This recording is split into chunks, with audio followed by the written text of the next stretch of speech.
Welcome to the 359. I'm Joni Salzman. I'm Alfred Ng. So, last night Netflix gave another update on how its price hikes are faring, and the news isn't great. Although Netflix signed up a record number of new members in the first 3 months of the year, the company expects new subscriptions to basically hit a wall in the US. Now, that's in the midst of rolling out one of its biggest rate hikes in the US right now, too. So Netflix raised its most popular plan to $13 and raised its entry-level tier for the first time ever. Do you think it's just getting too expensive? Well, as you know, everything is always too expensive for me, and I would not pay for that. I already don't pay for Netflix. Thank you, friends and family discount. It's not a surprise to me that as these prices go up and as more options come, that, what Netflix is offering is not worth it to a lot of people, and they're willing to pay a cheaper price for something like Hulu, even though it has commercials or anything else, basically. Yeah. One of the other things that they talked about during their conversation was about the competitive landscape. We've got a big, seems to be very popular already thing coming from Disney, and they priced theirs at half the amount that Netflix is going to be. How do you think those two things are going to stack up? The last time I was on this show, we talked about Disney Plus, and my estimate for how much I would pay for it is $5, and their pricing was $7. And I'm like, I would pay for that. If you do the year subscription, it works out to being $5.80. Yeah. So it's pretty close to that. Yeah, it was very close to what I was willing to pay for it, and I think that's definitely a big challenge for Netflix. Yeah, I agree. So moving on, Apple and Qualcomm, they've been duking it out in court for years, but before the really big trial got rolling, the two suddenly settled out of nowhere. What's the story? Yeah, this settlement came during their opening arguments. Right. And if you haven't been following, our reporter Charlotte Tipkin has been extensively reporting about this during their whole arguments.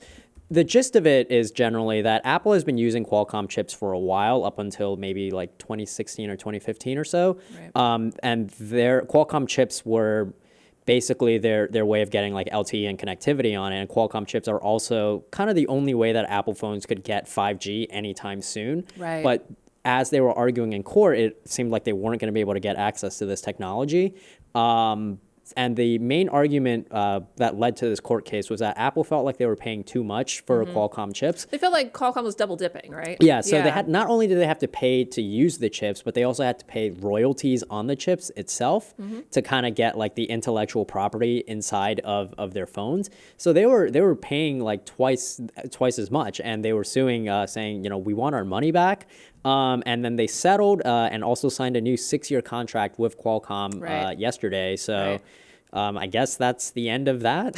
What does that mean for everybody's iPhones? It essentially means that you're probably going to get 5G much sooner than you thought you were on your iPhone. Right. Yeah. Lastly, we also have news out of Xbox. The company unveiled an all-digital edition of its console. Why is this a big deal? Well, it basically means that you're not going to be able to put any discs in it.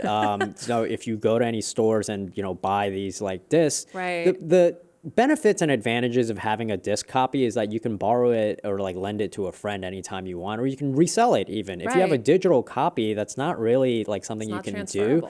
And I think Microsoft kind of knows that, and they can make a lot more money if everyone's buying their own copy as opposed to selling it or giving it to a used game store or something like that. Yeah.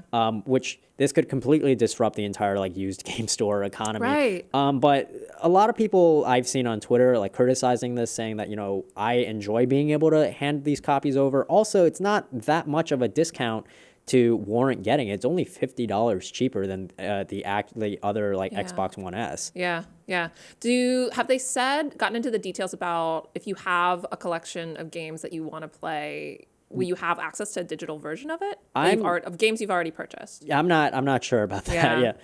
Yeah. Well, there's a lot of considerations there. For all these stories and more, you can check CNET. I'm Joni Salzman. I'm Alfred Ng. Thanks for listening.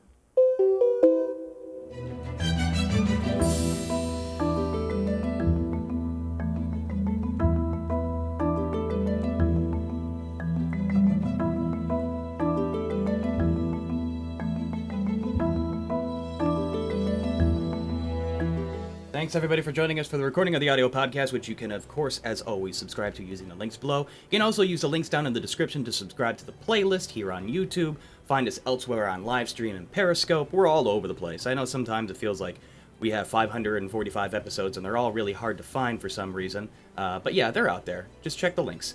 For now, go ahead and send in your comments and questions about the topics we discussed at hand today. Here we go. Right out the gate, our buddy Michael Brown. By the way, fun tweeting back and forth with you about Star Wars last night. Michael Brown says, Disney Plus, Hulu, Apple TV Plus will be the big players in TV in the next 3 years. Joan, what is your sentiment on that statement? Yeah, I wrote a story yesterday about how Disney Plus Netflix is like the big kahuna. Nobody comes close to how many subscribers Netflix has. They're near 150 million subscribers internationally. And by comparison, Hulu has like 25 million. Even Disney, they don't expect to reach 100 million within 5 years. So Netflix, no one's going to be touching Netflix, even if they do have these little stumbles right now. No one's going to be touching Netflix for a long time. What it seems like is going to happen is Netflix is going to kind of become like the substitute for basic cable, and all these other services are like the add-ons, like if you had cable before and you added HBO or Showtime, things like Disney Plus and Hulu are going to be the things that you add on to suit your personal taste, whereas Netflix is going to be the thing that probably serves your whole family and you keep month to month. But there's always exceptions, Alfred's among the not so small minority of people that don't actually pay for it but get to watch Netflix thanks to friends. Yeah. So there's also things like that. That's a consideration too. You don't actually have to pay for it to get it a lot of times. Yeah, I like a part of me when I see all these different services just makes me think, how much is this new landscape going to drive people back to piracy? Because like Netflix was really good at like getting people away from it because they offered a solution that was simple enough and cheap enough that like everything was in one place, and people were just willing to pay for that rather than take the risk. But with like them all splintered like this, it seems like, hey, like this is very annoying to have to pay for all of this again, and I kind of just want to pirate it now instead. Yeah, I think generally, historically, what the trends have shown is that when there's a subscription service that lets you get a lot of things in one place, it definitely helps with piracy. That helped in music too, like with Spotify. With Spotify and other options, like piracy went down a lot, especially in Sweden where Spotify first launched. It was like hitting a cliff and it just plummeted. But you're right. Like as these things become more disaggregated, as people say, it gets confusing. But I do think that for the vast majority of people who aren't as technologically savvy as maybe our readers and we are, it is a lot easier to just like figure out which service you have to get the free trial for that month and sign up for that, rather than pirating something, opening yourself up to like viruses and other kinds of security risks. I know you wrote a story about unanswered questions from Disney. Yeah. I think my biggest unanswered question is still how many logins are allowed on one account? I know. That was one of my big unanswered questions. How many, and that was something I asked them, what was going to be their strategy and attitude about password sharing. Because it's something that like Netflix kind of doesn't, they don't approve of it, but they sort of tacitly condone it by not going after people who have a lot of people that are, I think actually that there was this sort of flap in the last couple years where like, I think it was Netflix, where they went after a very, very small number of accounts that had like an astronomical amount of people and devices signing into them. And also Netflix mitigates for that because they do limit the number of simultaneous streams that you can have. Spotify has a good way of like mitigating that. It's kind of just like you just can't have two people listening to like different songs at the same time. Yeah. So there are ways that they mitigate it, but Disney hasn't answered me when I asked what their strategy around that is going to be. So we'll see. We will see. I mean, we're all kind of guilty of the password sharing to a certain extent. I know my mom borrows mine, and everybody does it. But at the same time, I'm sure people at Netflix are like, that's not making the big impact. Yeah. Next question is coming from Hunter Lee. Actually, it's more of a statement that I want to see if we can get our audience to evaluate on. I'm okay with saying goodbye to Netflix. Time to enter the age of Disney streaming. So, with all of the options that are out there now, and let's go ahead and not take into consideration your piracy options. Let's say you have a budget. What services are you keeping? What services are you gaining? What are you willing to lose? For me, I'm still a big proponent of Netflix, Prime, and Hulu. Those are the three I currently pay for. I also was gifted a year of DC Universe. Thank you again, DC, just for showing up at New York Comic Con. That's how I got that. But that's where I have drawn the line so far. I am waiting to see exactly how Disney pans out. I may be willing to add that to my repertoire. But as of right now, there's content on all three of those main big boy platforms that I don't want to get rid of. Like, I love Letterkenny, that's on Hulu. I love Stranger Things, that's on Netflix. And Prime, well, that's just an added bonus because I order a lot of stuff on Amazon. So what about you guys? Yeah. Yeah, I would first subscribe to probably like the best one out there is CBS All Access. Oh my God. It's $5.99 a month, and you can get a week free trial if you sign up today. Twilight Zone and a new original series by Jordan Oh my Peele. God. Okay, so full disclosure, CNET is owned by CBS, which is the parent company of CBS All Access, obviously. And Albert thinks this is hilarious, but this is like so stressful whenever I have to write about CBS because we have to disclose things and then people get mad when it's just so. You are thanks. impartial, Joan. You are a fantastic reporter and an impartial, unbiased journalist. So do not worry there. I will, however, say no shill. I'm into the new Twilight Zone. I haven't seen it, actually. I'm digging it. But yeah, in all seriousness, though, I don't really care about any of the Netflix originals Really? or exclusives that they have. Like, anytime I go on Netflix, it's to watch like stuff that I've watched already. Like, and they got rid of Malcolm in the Middle. They got rid of Scrubs. That'll be on They Disney. did? Yeah. Malcolm in the Middle is going to be on Yeah, Disney. Malcolm in the Middle is not on Netflix anymore. Oh, crap. Scrubs isn't on it. Yeah, I perked up when I saw Malcolm in the Middle was going to be on Disney Plus. So I really have to hand it to them. Like Disney Plus is looking pretty like good for me. They're gonna have all the Simpsons episodes. They don't have Scrubs, unfortunately, but I also think like that's why I want to go. I would do Disney Plus and Hulu. Yeah. I don't care about Hulu originals either. And but they might bundle those because Hulu's owned, but now it's majority owned by Disney. Yeah. And they talked about how they're likely going to make some sort of bundles with that, ESPN Plus, Disney Plus. Yeah. and they have all. Hold on. It's interesting you bring that up because Storm King is asking if you think that the Disney Plus will bundle with Hulu and ESPN all in one place. Yeah, so that's a great question. What they said on Thursday at their presentation was likely. They're likely going to create bundles that include ESPN Plus, which I believe is a $5 service, also has ads, doesn't have all the content from traditional ESPN, has some other things. And then Hulu, obviously, you guys know Hulu. Yeah, they said that they were likely to create some sort of bundles that include 2 of those, maybe all 3 of those. They didn't specify. And the kind of wrinkle with Hulu is that Hulu, up until this year, had 4 parent companies. That's now been narrowed down to 2. It's just Disney and Comcast that own it. And even though Disney has the majority share, they can't make unilateral decisions about the future of Hulu. So that's what so far kept them from being able to be have as much clarity and be as transparent about what their plans for bundling with Hulu are, because they have to work with another company in order to hash that out. But that's what we know right now. It's likely you'll get some sort of discount if you want to subscribe to 2 or more of those services. Got it.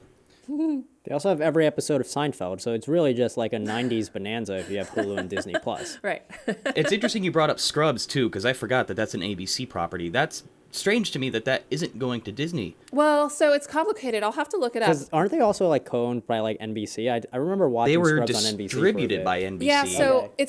it's funny. Like, entertainment's complicated. The network that a show broadcasts on isn't necessarily the network that owns that content. All the networks have their own studios, and sometimes like NBC's studio will make a show and ABC is the one that picks it up. Or CBS's studio makes a show and Fox is the one that decides to air it. So it's that studio that's the one that gets to make those decisions about where it gets distributed, not the network. Because the network was just the first place that it was distributed. So there have been a lot. It's more frequent now that the studio that made the show, it goes on that studio's network. But that's where things get complicated. Like with Scrubs, like you're like, well, that was on such and such network. Why isn't it on this service? That's where things get really Wasn't that the case complicated. with Brooklyn Nine-Nine? Like they were done from an Brooklyn- NBC studio, but they were broadcasted on Fox. Yeah. And then when Fox canceled it, NBC Yeah. was like, oh, we'll just air it on. Exactly, yeah. So that was a situation where it started out, the studio and the network weren't the same. The network canceled it, but then the studio was like, hey, we'll do it. So yeah, it can get really complicated with these sort of licensing deals. And that's why I think that the fact that Disney wants to eventually, they can't do it immediately, but eventually anything that they create, they want it to have its home on Disney Plus. So it'll be less confusing. Like if it has that Disney branding and you know it's from one of their properties, you just know it's going to be on Disney Plus eventually after they get through this period where all the licensing of their stuff gets uncomplicated. Here's a great question coming in from Sucrose. Isn't Apple TV Plus only going to be original content, meaning that there's no other syndicated or old pickups licensed content on there? Is that true? That is true, right? That's a great question, Sucrose. And I really want to know the answer too, because Apple hasn't said. They had their big event last month and they basically were like, this is the name. That's all you get to know. That's something I really want to know, especially because Disney has not only they basically, Apple TV and Disney Plus have about the same amount of budget for these new original exclusive shows. So it's kind of like they're kind of going head to head and it's equal stakes there between the two of them on that front. But of course, Disney has this gigantic catalog of hundreds of movies, including the biggest blockbusters of the last 5 years and beyond, that are going to be on its service. And Apple can't match that unless they license something. So if they don't license a catalog to supplement their own stuff, they're going to have to price it super low or free for people that own their devices. Or they are going to have to go into licensing. And then, all this content's getting snapped up. It's hard to get the good stuff unless you pay a lot of money. And Apple has it. So yeah, that's a great question. I really want Apple to start answering. What are the chances that Apple TV Plus goes the way of AirPower, where it's like, we've got this grand plan, check it out, it's going to be awesome. Also, it's dead. They're not going to do that. They can't do that. You can't cancel on Oprah. No, you can't be like, sorry, Oprah. Sorry, Spielberg. Oops. Especially because their event was only like to fluff up their talent and be like, you guys are amazing. That was the only reason that they had the event, was to show people that they could get great talent and that their talent loved them. And so if they're just kind of like, never mind. Also, it's dead. I don't think that would be a disaster if they did that. Also, it would be really like cowardly. Apple TV died on the way home to its planet. Alfred, our resident cheapskate, Timothy wants to know what your monthly budget is for streaming. I would $0. I don't pay. I mean, unless you count Spotify. Do you count Spotify? Like I pay, and I am part of a family plan on that. Yeah. Where it's like $15 a month, but there's like 6 people on the account. So and you didn't do the Hulu bundle?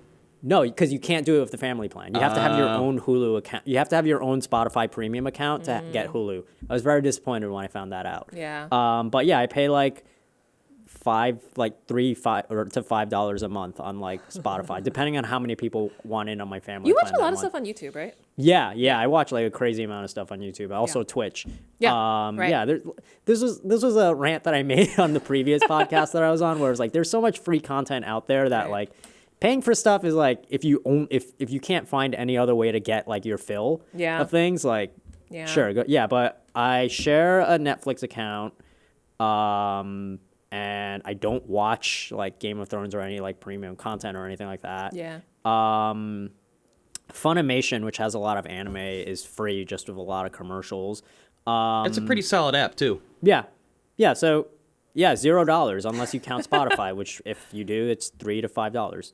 Alfred really does raise a good point though. Like, I agree, YouTube does have a lot of quality content. It has a lot of garbage, but you can sift through that pretty easily if you know what you're doing. I watch a lot of video essays on YouTube, and I think YouTube's algorithm currently is rewarding like longer content. So it's like 10 to like 20-minute videos, and I only watch videos really when I'm eating. Yeah. So there's a whole subreddit for it. It's called like mealtime videos. Like, because people do that. Like, you want to like watch something while you're eating. So do you watch videos about eating while you're eating? Nah. You don't like the mukbang trying? No. Even though I did try to get this show to be a mukbang, they did not. I'm getting did hungry. not like that idea. But yeah, I like people. I basically only watch stuff when I'm eating, so I'm like, I'm not gonna pay for that. Like, it's not.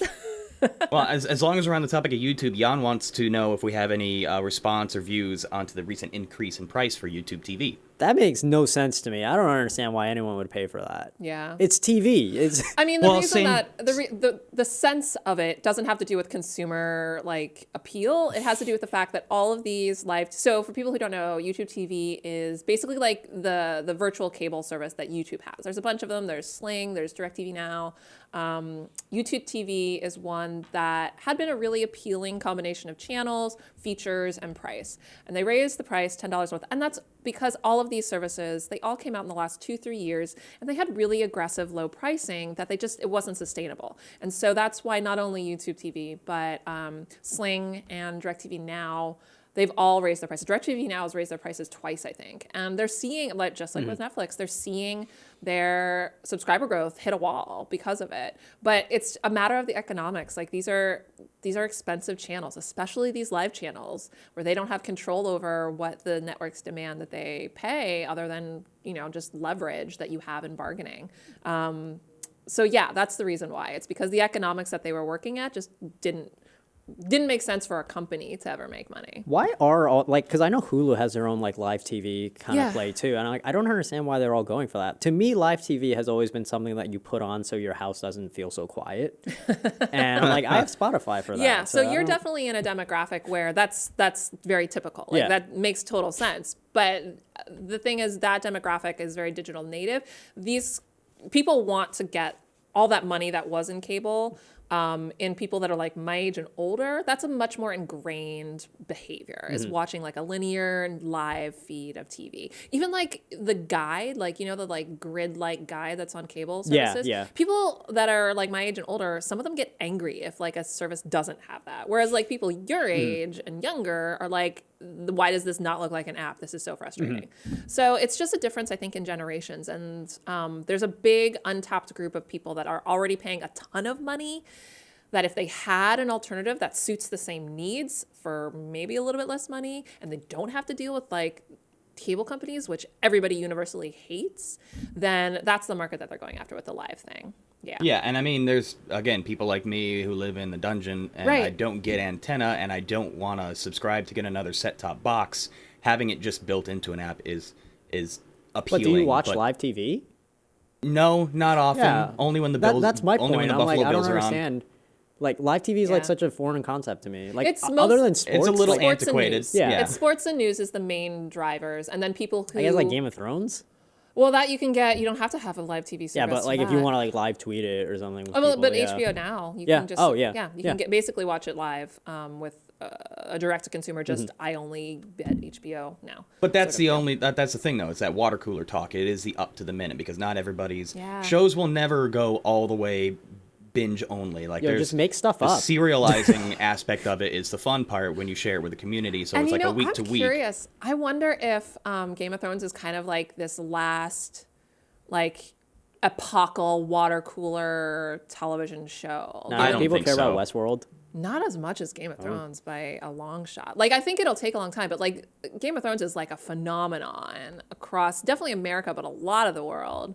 And I wonder, but as we move into this sort of like watch on demand model a lot more frequently, I wonder if that's really going to be. But Netflix is saying how they're finally giving all these viewership stats for their movies and shows that are super popular, and the reason that they're doing it is because they believe that helps fuel this sort of water cooler conversation. Yeah. Because if people know that something's being talked about and watched by a lot of people, everyone's like, it's herd mentality. You're like, Yeah. I also want to talk and know about the thing. I've that seen everyone's people Exactly. do that with like Bird Box and Yeah. like Stranger Things Yeah, whenever yeah. a new season drops. Also Yeah. Bandersnatch when that came Yeah. out. Yeah, and because it's not on TV, there's not quite as much of like yardsticks to be like, Mm-hmm. oh, this is obviously a hit, because Netflix always has been really like tight-lipped about that Mm-hmm. stuff. But that's why they're starting to talk about it more. But from that financial aspect, there are still programs and creative content that does support itself that way. Like with DC Universe, how they're still kind of on shaky ground.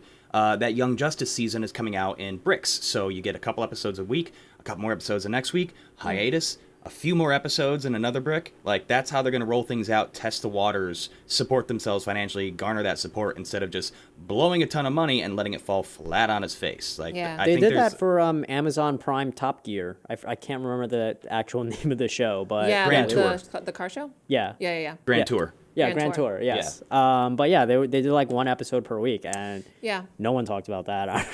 Well, I think that one's big. That's a real big deal in like UK, right? Yeah. Yeah. It's like a UK. I did like that show though. I actually didn't watch it. Yeah, I was gonna say if you count Amazon Prime as part of my streaming budget, then I don't know what's Amazon Prime now, like $110 a year. I don't know. I That's just, about they just take $110 my a money year. And I don't pay attention anymore. Yeah, but I also don't watch stuff on Amazon Prime. Like outside, I Yeah. tried watching Jack Ryan, and I was like, this is dumb. I don't want to. Marvelous Miss Maisel. That show was excellent. I like Miss Maisel too. It's good. Yeah. Yeah. I think it's really interesting, the fact that how shows are released. And that's another unanswered question for Disney Plus. We don't know if they're going to be like The Mandalorian, their Star Wars spin-off show that's going to be available at launch. We don't know if that's going to be dropped all at once in a bingeable bunch, or if it's going to be something where, Like weekly. yeah, if it's going Yeah. to be a weekly thing, like Amazon did with some of their bigger things. Boy, oh boy, lots of great questions and comments still coming in, but we are just about out of time. Ryan says, does anyone else have occasional anxiety with all the things on your list you haven't been caught up on yet? Oh my God, I I've definitely gotten feel it that just way. in this podcast. Like, you've mentioned a million titles. I'm like, no, I haven't watched that. Yeah, I haven't watched that. And he doesn't get the anxiety, though. You're just kind of like gratified when you freed have it. myself from these shows. All right, Right. I'm in like a state of streaming nirvana where I have no desire to watch any of it, Right. and I'm at peace with like myself because of it. So, Yeah, when I think of you, I think Zen. yeah. That's At always least when what it comes to TV shows. Okay. Or as my friend Gillen in college always used to say, go read a book! I've been reading instead, so yeah, just do that. Timothy asks, do you think any of these cable companies will decrease their prices to try to lure back users? I want to counter that with, No. how soon do we think the entire streaming environment is going to become so cannibalized that we see more competitive pricing amongst the Netflix and the Hulus and so on and so forth? And Michael Brown says, why doesn't Warner Brothers have their own streaming service? They And will. I want to ask, do we think any other people are going to throw their hat in the ring in the near future? They are. Warner Brothers is part of Time Warner, which is now Warner Media, which is now part of AT&T, and we know that they're going to be launching some streaming packages next year. Not only them, Comcast is rumored to be, well, not rumored, they're going to be launching something, we don't exactly know what. Comcast is like NBC, Bravo, they own, obviously, like Universal. They own all the Universal movies. Like, everybody is going streaming. I'll Yeah. say this: it's gonna be a sad day when there's no such thing as free content online anymore. Like, YouTube is still huge. yeah, It's still huge. and but it's like not gonna I be can paid see for a long day time. where like they're just like, yeah, you gotta pay for this too. Yeah, maybe. But like I said, like, YouTube has 2 billion people watching it every month. Like, that's a lot of people watching. And it's all ad supported, pretty much. Mm-hmm. Not very many people pay for the premium stuff. And they're moving their originals outside the paywall soon. It's going to be ad supported too. So, YouTube you can count on. Yeah, You can count also on to be free. Facebook Watch. Oh, yeah, and everybody loves that. IGTV. It's an amazing platform. Oh my gosh, it just goes downhill from there. Remember, though, there are still plenty of models out there for not-for-profit media, like public media, National Public Radio, PBS. that's So that You got content PBS. will always exist. I've also been watching Twitch a lot more lately. Yeah, Twitch. Which I think has a really good model for creators, but I mean, some people might disagree with Have you that. seen anything about their, have you seen their original game? Their, like, karaoke game? No. Yeah, well, check it out. Let me know what you think. They released the first Twitch original game, which is basically kind of like in the harmonics Guitar Hero like realm for karaoke. Oh. You play it on Twitch and you can broadcast it on Twitch, and I don't know. I mostly just watch Smash. I know, but I'm just kind of curious since you do watch Twitch a lot. Alfred, I almost beat Adventure in Smash, by the way. I just beat Darkon last night. I got to go back up against Galeem, so just put that What out there. mode are you playing on? Normal. Oh. Normal adventure. Did you see the announcement last night about Joker? What? There's a DLC character coming out today. I'm falling asleep. Is it Batman Joker? No, it's Persona 5 Joker. Oh, okay. Cool. All right, I'll look into it. Hey, we spent a lot of fun time talking about streaming, but real quick, just a couple more details on Qualcomm before we call it a day. With the settlement between Apple and Qualcomm, does that mean other companies are going to rekindle the fire with the settlements? Kind of. For one company, it's actually doused the fire completely, and that is Intel, where they have, right after the settlement was announced, Intel comes out with its own statement saying, we are out of the 5G modem game. Yeah. They've completely dropped it because they were like going to be the supplier of 5G chips for Apple if like this whole feud with Qualcomm didn't work out for Yeah. them. Once they got back together, it's kind of just like, oh, all right, I don't want to, we're out then. Yeah. Yeah. Yeah. It's crazy. All right, yeah, I'm sorry. That's kind of an important headline for the industry. I figured we should course. probably Oh, no, I'm cover it glad a you little bit. Yeah. But unfortunately, we are out of time. There will definitely be more Qualcomm chatter in coming days and weeks, I'm sure. Shockingly, CNET will talk about Apple. Go on another figure. day. Clickbait. So thanks everybody for joining us. We'll be back one more time tomorrow. It'll be our Thursday is our Friday, so that'll be the last show of the week. But yeah, thanks for joining us, and we will see you next time. Joan, take us out of here. The 359 is available on iTunes, TuneIn, Feedburner, Stitcher, Google Play Music, Google Podcasts, the Amazon Echo, and of course, CNET.com. Bye, folks. See you tomorrow.